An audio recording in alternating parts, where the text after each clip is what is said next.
Olá, sejam todos muito bem-vindos, muito bem-vindas. Eu sou o Dr. Flávio Jambo, médico geriatra. Nesse canal falaremos sobre como lidar, como compreender, né, como entender melhor o idoso, né, o tratamento e o acompanhamento.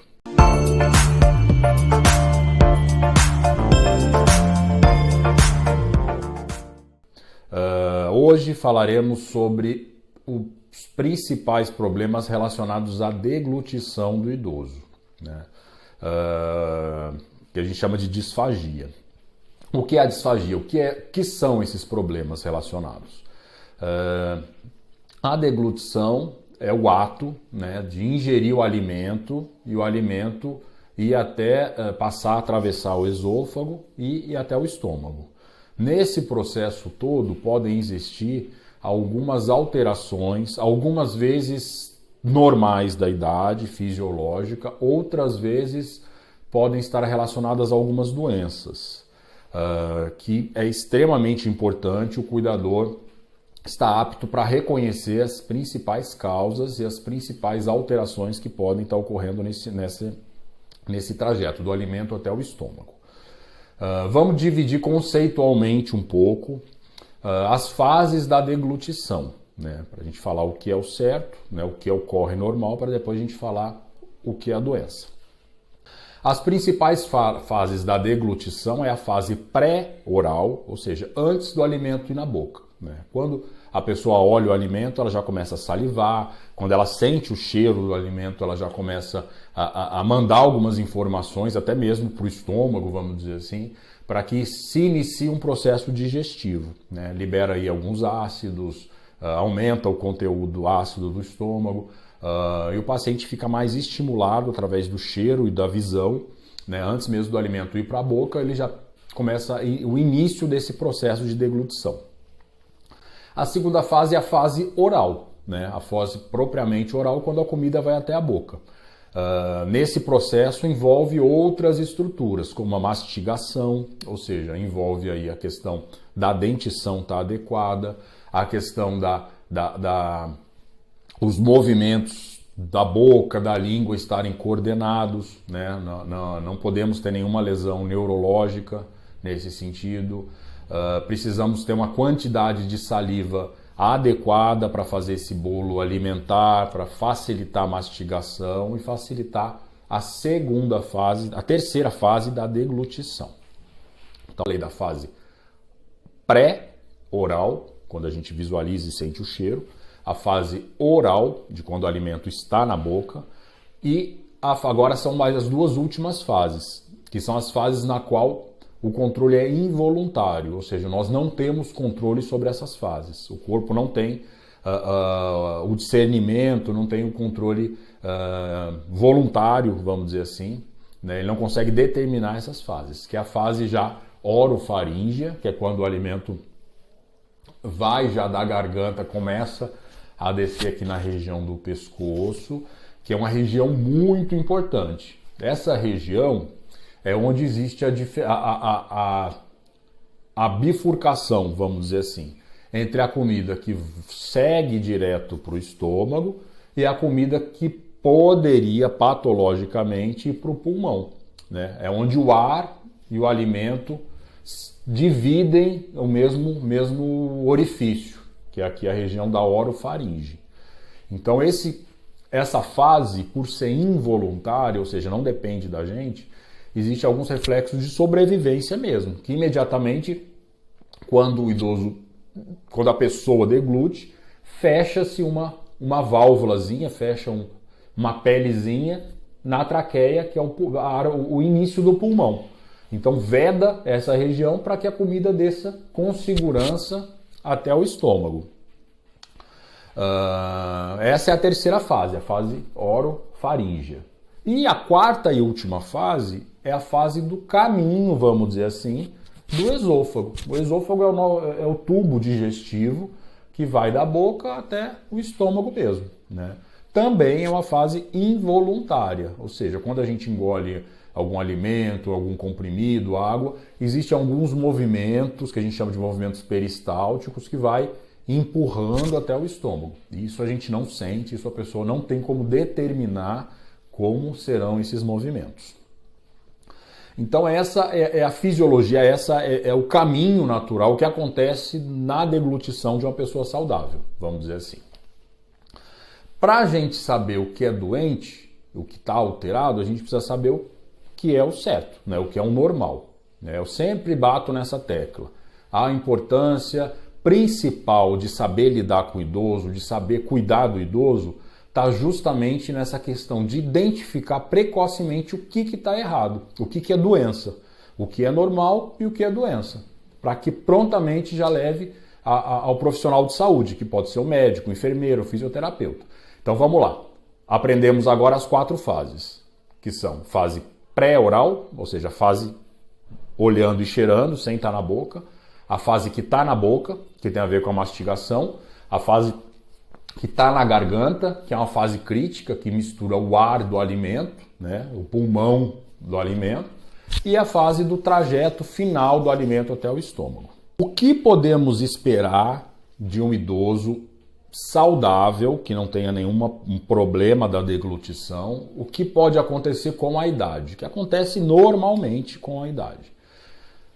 O idoso normalmente ele tem uma diminuição da produção de saliva, fisiológico normal. Claro que algumas doenças específicas aumentam essa diminuição da saliva, essa secura na boca. Mas normalmente existe sim uma diminuição de saliva. Então o idoso realmente com essa diminuição de saliva há uma dificuldade de formação do bolo alimentar. Dentição. Dentição é um quadro bastante frequente, né, nos idosos, ou questão de dores ou questão de falta mesmo de dentes, o que impede e muito a mastigação. Então, o tipo de alimento que o idoso tem que ingerir para que facilite, para que não altere esse mecanismo de deglutição, deve ser um alimento adequado para a dentição que o idoso apresenta. A situação também que é frequente, o idoso ele tem normalmente uma diminuição da força motora, né? Tanto da boca, do lábio, que tem um importante papel na mastigação, quanto na bochecha, que também tem um importante papel na mastigação, a musculatura, né, dos masseteres, a musculatura da mastigação mesmo, também é um pouco mais comprometida.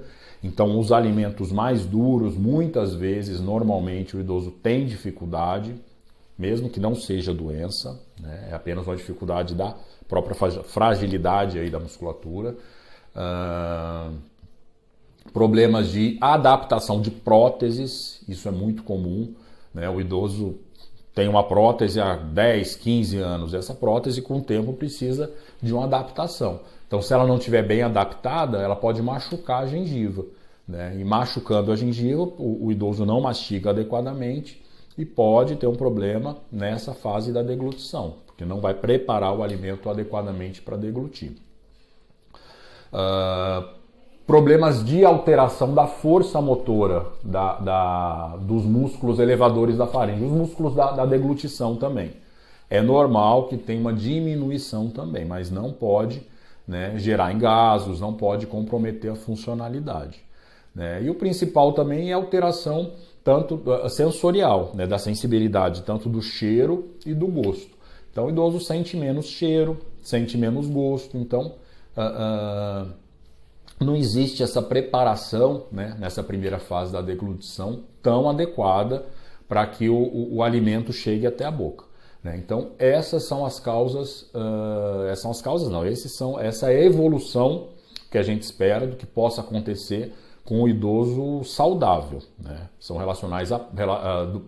situações apenas relacionadas à passagem do tempo, relacionadas com a idade.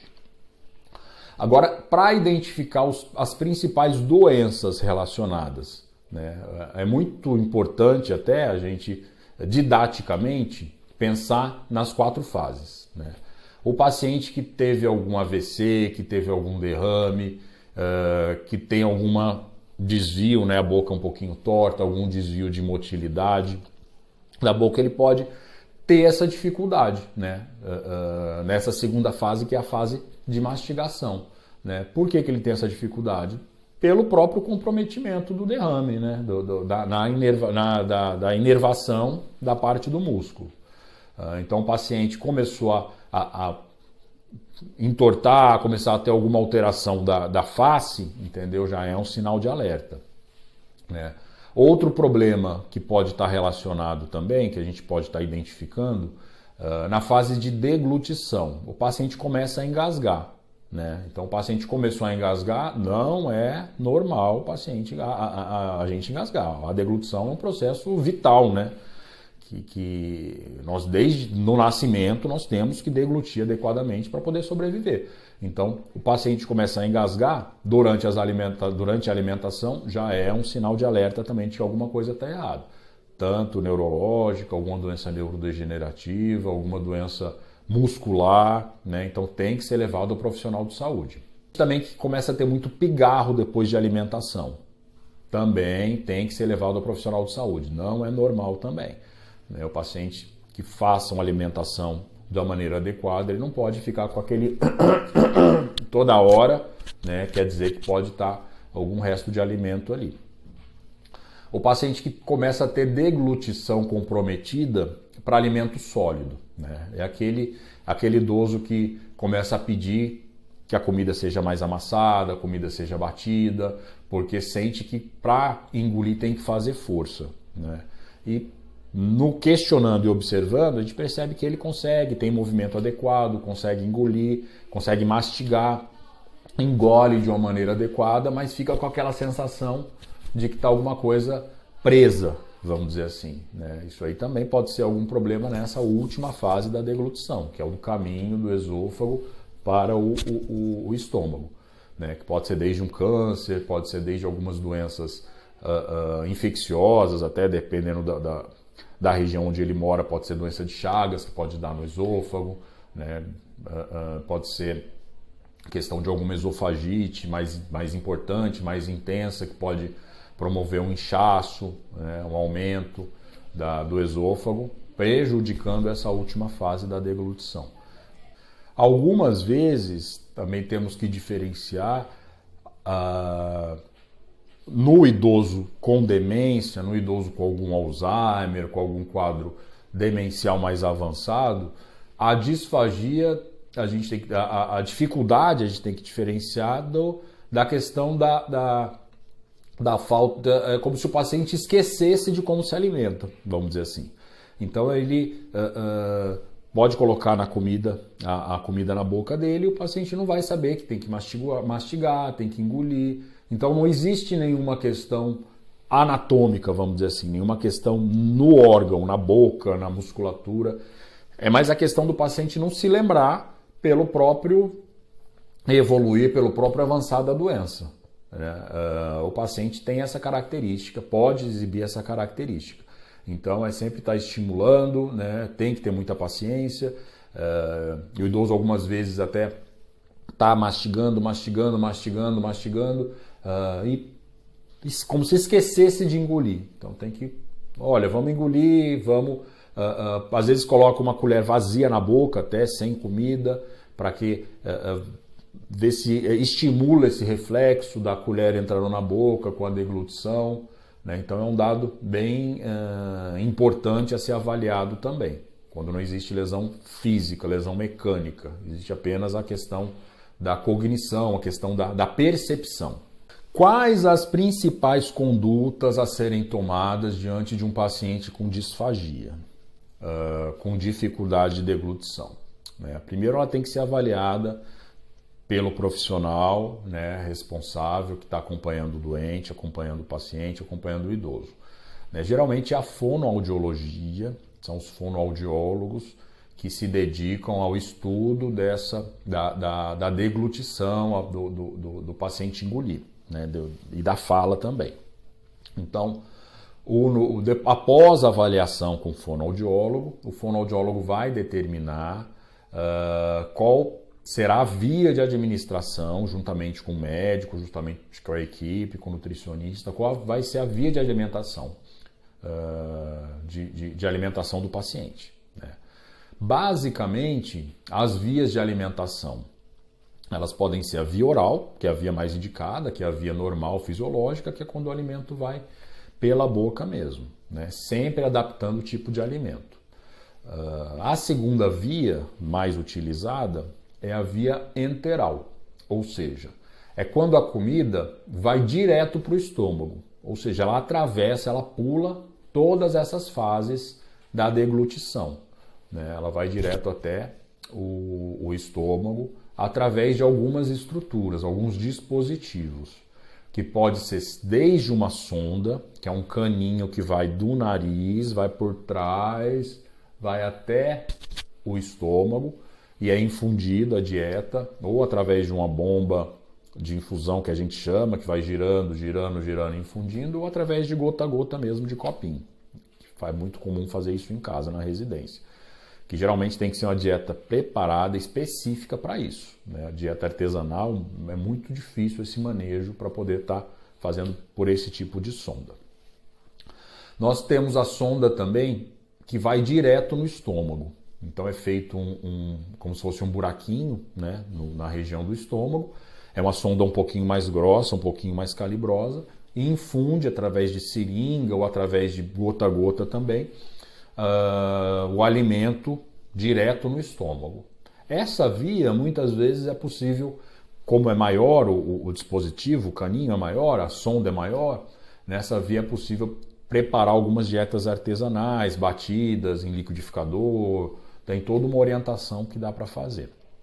E a terceira via é a via mista, que a gente chama. Ou seja, é o paciente que está com alguma dessas vias, né? É mais utilizado quando o paciente está com a via nasointeral, que é aquela sondinha no nariz, e começa a se alimentar pela boca concomitantemente. Juntamente, come pela boca, mas mantém o mínimo pela sonda, né? Esse tipo de dieta, esse tipo de via é muito utilizado quando ou vai desmamar um paciente que está usando a sonda, ou apenas um paciente que não tem mais perspectiva de se alimentar exclusivamente pela boca, o tempo inteiro pela boca, para promover um momento de prazer, né? O paciente às vezes, quero um docinho, estou com vontade de comer um franguinho, uma canja, uma sopa, né? Então pode, claro, com indicação médica, com a indicação da fono, em poucas quantidades, né? É uma alimentação que a gente chama de alimentação de lazer, vamos dizer assim, é só para ele ter prazer mesmo, não é para sobrevivência dele, que é feita através da sonda. Então são basicamente esses três tipos: a via oral, que é o normal, via enteral, que vai para o estômago, e a via mista, que utiliza as duas, né? Com relação ao tipo de dieta, o tipo de alimento mais adequado para a via oral, que eu acho que é a grande maioria aí dos pacientes que de repente vocês que estão assistindo convivem, que tem em casa o pai, a mãe, o avô, o sogro, sogra, até mesmo você que é cuidador formal, deve ter contato com esse paciente, sim, né? É o paciente que se alimenta pela boca, mas começa a desenvolver alguma dificuldade, né? Então, nós temos basicamente 4 tipos de dieta, 4 tipos de alimento, né, de classificação. A primeira é a dieta geral. É a dieta que todo mundo em casa come, vamos dizer assim. Come o filho, come a filha, come o marido, a esposa, né? Então pode dar para o idoso também. O arroz, o feijão, uma carninha picadinha, um pão francês, um café com leite. A dieta geral é a dieta comum, né? O segundo tipo é a dieta branda. O que é a dieta branda? É uma dieta muito parecida com a geral, só que os alimentos são mais cozidos, né? Então, o feijão tem que ser bem molinho, um purê, uma batata tem que ser bem molinho, um chuchu tem que ser bem molinho, né? Tem que ser, os alimentos devem ser abrandados, né? Geralmente através de cozimento mais prolongado, né? Então isso aí promove, né? Persiste o sabor, o paladar permanece, né? O visual também permanece, né? E o paciente tem uma deglutição mais fácil. O terceiro tipo de dieta é a dieta pastosa. Então são alimentos que devem ser processados ou amassados. Então, por exemplo, a batata, faz um purezinho de batata, né? Um arroz, um feijão, amassa com garfo, processa, passa numa peneira. Então deve ser um alimento já em consistência pastosa, né, na qual o paciente possa estar ingerindo sem esforço mastigatório. Então já é uma alimentação mais específica. E por último é a dieta líquida, né, ou pastosa mais para o líquido, mas com uso de espessante, né? Então podemos ter aí um leite, um mingau, por exemplo, com aveia, um mingau com maisena, né? Então é um leite que é líquido, usa-se uma maisena como um espessante, para espessar esse líquido para que o paciente não engasgue, né? Existem também algumas formulações, são alguns pozinhos, vem em lata, vem em sachê, para colocar inclusive na água, né? O paciente que tem uma disfagia importante ao beber líquidos, engasga com frequência, ele deve usar esse espessante para beber água. Então põe num copinho de água que for ingerir aí nas próximas horas, nos próximos minutos, espessa com esse pozinho, mexe. Dependendo da quantidade do pozinho, vai ser a quantidade, vai ser o nível de espessamento que vai se desejar. Pode ser desde uma consistência de um pudim até uma consistência de um mel, né, mais ralo, né? Então esse tipo de que a gente pode lançar mão aí para poder estar ofertando ainda a dieta oral, né? Com relação às alimentações nasoenterais, são preparados prontos, né, que a gente compra geralmente nos hospitais ou em casa de específica para alimento, para nutrição. Geralmente vem embalagens de leite longa vida, por exemplo, né, e coloca essas formulações nos copinhos adequados para ir pingando na sonda, ou faz uma preparação, um pozinho, lata, mistura com água filtrada ou fervida para fazer esse tipo de alimentação. Vamos falar um pouquinho quais os principais tipos de utensílios que podemos utilizar no momento da alimentação do idoso para que se torne, né, um momento mais seguro, né, com relação à questão da disfagia, mantendo sempre a independência do idoso. E esse é um ponto muito importante, manter a independência do idoso. Mesmo que devagar, ele tem que ele mesmo se alimentar, né? Então, como que podemos oferecer essa independência? Logicamente, através de um alimento mais simples de ingerir, ou uma alimentação pastosa, ou quando é dieta geral, um alimento já cortadinho, já picado, né? Utilizar prato fundo é muito importante, porque estimula a independência do idoso, né? Ele não precisa ficar utilizando as duas mãos muitas vezes, então não derruba alimento, muitas vezes não derruba o alimento na mesa, né? O que evita do idoso ter algum constrangimento. Muitas vezes o idoso acaba desistindo quando fica muito difícil. E isso, o papel do cuidador é sempre estar estimulando, né? Tem uma aula que eu dei que um dos papéis do cuidador é manter, estimular e sempre manter a independência do idoso, né? Não fazer por ele, é fazer com ele. Então, muitas vezes o idoso pode se sentir constrangido e desistir. E cabe ao cuidador não propiciar maneiras dentro do ambiente para que ele continue tendo essa independência. Então, vamos lá. Prato fundo ajuda bastante. Uma colher de sobremesa ao invés do garfo, que tem alguma dificuldade, né? Eu tenho inclusive alguns pacientes, né, alguns pacientinhos que se recusam a comer, é interessante isso, com garfo, com colher, porque acha que não está doente. Acha que quem come de colher é quem está doente, sem problema nenhum, né? Pode manter, a gente também não vai contrariar, mantém o garfo, né, a faca, até quando houver condições para estar manipulando. Então, assim, são apenas dicas que vai ser adaptado de idoso para idoso. Então, prato fundo, colher de sobremesa. Uma dica muito importante para pacientes demenciados, né, pacientes que têm Alzheimer em graus mais avançados, é evitar muita estimulação, principalmente uma toalha de mesa muito colorida, né? Às vezes uma toalha de mesa com muitos detalhes tira a atenção do idoso para o alimento, e ele volta essa atenção para os detalhes de uma toalha de mesa, né? Com bordados, com flores, com alguns desenhos coloridos. Então ele acaba não se alimentando direito, não foca na alimentação por conta desses detalhes. Então é importante também uma toalha lisa, isso ajuda bastante. Uma toalha sem cores. Uma outra dica de alimentação